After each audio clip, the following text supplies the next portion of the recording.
कहानी शुरू होती है और हम एना नाम की एक औरत को देखते हैं जो अपने खेत में काम कर रही होती है। तभी वहाँ पर जोसेफ नाम का एक आदमी भागते हुए उसके पास आता है और पुलिस से छुपने के लिए उसकी मदद मांगता है। तभी एना अपनी जादुई गुफा खोलकर उसमें जोसेफ को छुपा लेती है। पर जोसेफ भी एक नंबर का हरामी होता है और वो एना की गुफा में ही उसका गेम बजाना शुरू कर देता है। फिर पुलिस के वहाँ से जाने के बाद वो दोनों भी वहाँ से भाग जाते हैं और एक दूसरे के साथ रहना शुरू कर देते हैं। फिर एक दिन पुलिस जोसेफ को पकड़ ही लेती है, पर इससे पहले कि वो उसे मार डाले जोसेफ पानी में कूदकर वहाँ से गायब हो जाता है। अब कुछ लोगों का कहना है कि वो डूब गया और कुछ का कहना है कि वो भागकर अमेरिका आ गया, जहाँ पर वो एक अमीर बिजनेसमैन बनकर ऐश कर रहा है। वहीं दूसरी तरफ एना और उसकी बेटी एग्नेस बाजार में सामान बेचकर अपना गुजारा कर रहे थे। एग्नेस अपने कजन जैन से प्यार करती थी जो एक पॉलिश पोस्ट ऑफिस में काम करता था। इसके अलावा एग्नेस एल्फ्रेड से भी प्यार करती थी जो एक जर्मन शेफ था। अब उन तीनों के एक साथ मचाए हुए कांड से एग्नेस को ऑस्कर नाम का एक बेटा होता है जिसका बाप जैन था या एल्फ्रेड, ये सिर्फ भगवान को ही पता है। अब पैदा होने के बाद ऑस्कर चुप होने का नाम ही नहीं ले रहा था, पर जब उसकी माँ ने कहा कि उसकी 3 साल की उम्र होने पर वो उसे एक टिन ड्रम देगी, तब जाकर ऑस्कर ने रोना बंद किया।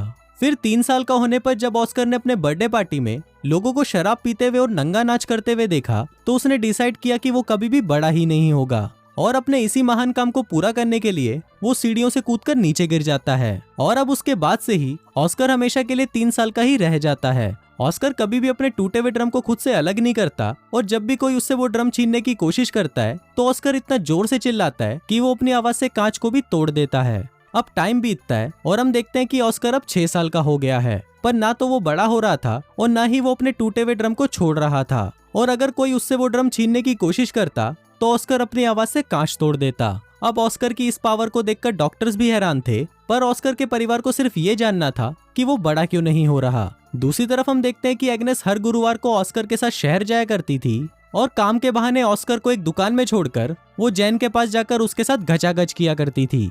पर एक दिन ऑस्कर को अपनी माँ की इस चढ़ती जवानी के बारे में पता चल जाता है। अब कुछ साल और बीतते हैं और ऑस्कर अब 12 साल का हो चुका है। फिर एक दिन ऑस्कर अपने मॉम डैड के साथ सर्कस देखने जाता है, जहाँ पर कुछ बोने लोगों को परफॉर्म करता देखकर ऑस्कर के मॉम डैड को भी लगने लगता है कि शायद ऑस्कर भी बोना है। फिर सर्कस खत्म होने के बाद ऑस्कर बेबरा नाम के एक बोने से मिलता है जो कि ऑस्कर के इस टैलेंट को देखने के बाद उसे अपने सर्कस में काम करने के लिए बोलता है। पर तभी वहाँ पर ऑस्कर के मॉम डैड आ जाते हैं और उसे अपने साथ ले जाते हैं। अब इसके कुछ दिनों बाद हम देखते हैं कि एग्नेस जिस दुकानदार के पास ऑस्कर को छोड़कर जाया करती थी वो दुकानदार एग्नेस से प्यार करने लगा था। वो उसे और ऑस्कर को अपने साथ लंदन चलने के लिए बोलता है, पर तभी एग्नेस उसे मना कर देती है और उसे चूतिया बोलकर वहाँ से चली जाती है। फिर कुछ दिनों बाद एग्नेस को पता चलता है कि वो प्रेग्नेंट है और उसके पेट में जैन का बच्चा है। अब इस बात से एग्नेस काफी परेशान रहने लगती है और परेशानी में वो बहुत सारी मछलियाँ खाती है जो खाना उसे बिल्कुल भी पसंद नहीं था। वहीं उसके पति एल्फ्रेड को इस बात से कोई मतलब नहीं था कि जैन के पेट में किसका बच्चा है, वो सिर्फ एग्नेस को खुश देखना चाहता था। पर क्योंकि ऑस्कर के पैदा होने के बाद एग्नेस को कभी भी खुशी नहीं मिली, इसलिए वो उस बच्चे को जन्म नहीं देना चाहती थी और ज्यादा मछलियां खाने के बाद फूड पॉइजनिंग की वजह से उसकी डेथ हो गई। अब इसके कुछ सालों बाद हम ऑस्कर को देखते हैं जो अपना ड्रम ठीक कराने के लिए जैन को एक पॉलिश पोस्ट ऑफिस में लेकर जाता है। ये वो दौर चल रहा था जब जर्मनी पूरे पोलैंड पर हमला करके उसे अपने कब्जे में करने की कोशिश कर रहा था। वहीं पोस्ट ऑफिस में भी पॉलिश लोग जर्मनियों पर हमला करने की तैयारी कर रहे थे, पर तभी अचानक जर्मन उन पर हमला कर देते हैं और इस हमले में बाकी लोगों के साथ साथ जैन भी मारा जाता है। पर ऑस्कर किसी तरह बच जाता है और वहां से भाग जाता है। अब इसके कुछ दिनों बाद हम देखते हैं कि एल्फ्रेड 16 साल की मारिया नाम की एक लड़की को अपनी दुकान पर काम करने के लिए रखता है। मारिया दुकान के काम के साथ साथ ऑस्कर का भी ध्यान रखती थी और फिर कुछ दिनों में ऑस्कर को मारिया से प्यार होने लगा। ऑस्कर भी मारिया जितनी ही उम्र का था, पर मारिया को इस बात पर यकीन नहीं था और उसे लगता था कि वो अभी भी बच्चा ही है।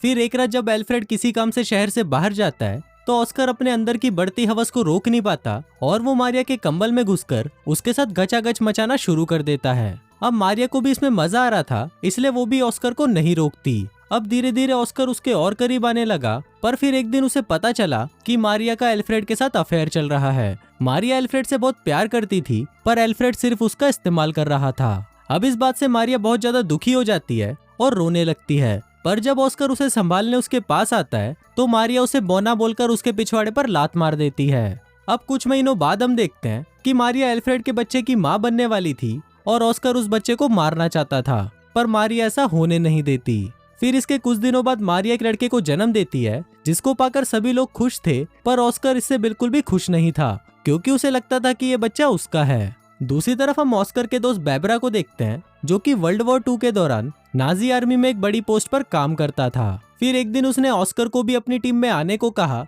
जो कि पेरिस में एक परफॉर्मेंस करने वाले हैं। अब ऑस्कर उनके साथ मिलकर सभी को अपना टैलेंट दिखाने लगता है और इसके साथ उसे अपनी टीम की एक लड़की रोजविता से भी प्यार हो जाता है। अब टाइम बीतता है और हम देखते हैं कि ऑस्कर अपने बौने दोस्तों के साथ खुश था और वो अपनी जिंदगी अपने हिसाब से जी रहा था, जैसे कि खाना पीना और घचाघच करना। पर फिर एक दिन अमेरिकन सेना वहां पर हमला कर देती है और उस हमले में ऑस्कर की आइटम रोजविता मारी जाती है। अब उस हादसे के बाद ऑस्कर वापस अपने घर आ जाता है और वहां पर वो मारिया के 3 साल के बेटे को एक वैसा ही टिन ड्रम गिफ्ट करता है, जो कि उसे उसकी 3 साल की उम्र में मिला था। अब मारिया ऑस्कर के आने से बिल्कुल भी खुश नहीं थी, पर एल्फ्रेड उसके आने से बहुत खुश था और उसने ऑस्कर को उन लोगों से छुपा कर रखा जो उसका इलाज करने के लिए उसको हॉस्पिटल में भर्ती करना चाहते थे, क्योंकि एल्फ्रेड को ऐसा नहीं लगता था कि ऑस्कर एबनॉर्मल है। अब शहर में जैसे जैसे तनाव का माहौल बढ़ रहा था, तो एल्फ्रेड को भी डर के मारे ऑस्कर और अपनी एक पड़ोसी लीना को अपने घर के बेसमेंट में छुपा कर रखना पड़ता था। इसके साथ ही एल्फ्रेड को अपने नाजी सिपाही होने का सबूत भी छिपाना पड़ता था। फिर एक दिन अचानक रशियन सिपाही उनके घर पर घुस आते हैं और वो एल्फ्रेड के सामने ही लीना के साथ जबरदस्ती करने लगते हैं। वहीं एल्फ्रेड की नाजी सिपाही होने की सच्चाई छुपाने के लिए ऑस्कर उसे एक पिन देता है जिस पर उसके नाजी सिपाही होने के बारे में लिखा हुआ था। पर तभी एल्फ्रेड बचने के लिए उस पिन को निगल लेता है और वो पिन उसके गले में अटकने की वजह से उसकी वहीं पर मौत हो जाती है। फिर अगली सुबह मारियस नाम का एक आदमी एल्फ्रेड की दुकान पर आता है और अब वो उस दुकान का नया मालिक था। अब दुकान को अपने कब्जे में करने के बाद मारियस एल्फ्रेड का फ्यूनरल कर देता है, क्योंकि उसने भी रिसेंटली अपनी पत्नी और बच्चों को खोया था और वो अपनों को खोने का दर्द अच्छे से समझता था। वहीं एल्फ्रेड के फ्यूनरल पर ऑस्कर को भी समझ आ जाता है कि अब उसका इस दुनिया में और कोई नहीं है, इसलिए ऑस्कर अब डिसाइड करता है कि अब वो फिर से बड़ा होगा। फिर ऑस्कर अपने ड्रम को भी एल्फ्रेड के साथ ही दफना देता है, पर तभी कहीं से एक पत्थर आकर ऑस्कर के सर पर लगता है और वो वहीं पर बेहोश हो जाता है। फिर वहां मौजूद एक आदमी बताता है कि ऑस्कर अब बड़ा होने लगा है। फिल्म के लास्ट सीन में हम देखते हैं कि एना को छोड़कर सभी लोग उस शहर को छोड़कर चले जाते हैं, जहां ऑस्कर को अब पता चलता है कि उसकी चिल्लाने की शक्ति भी जा चुकी है। लास्ट में एना वहीं पर ही रह जाती है जहां से इस कहानी की शुरुआत हुई थी और इसी के साथ ही ये फिल्म यहीं खत्म हो जाती है।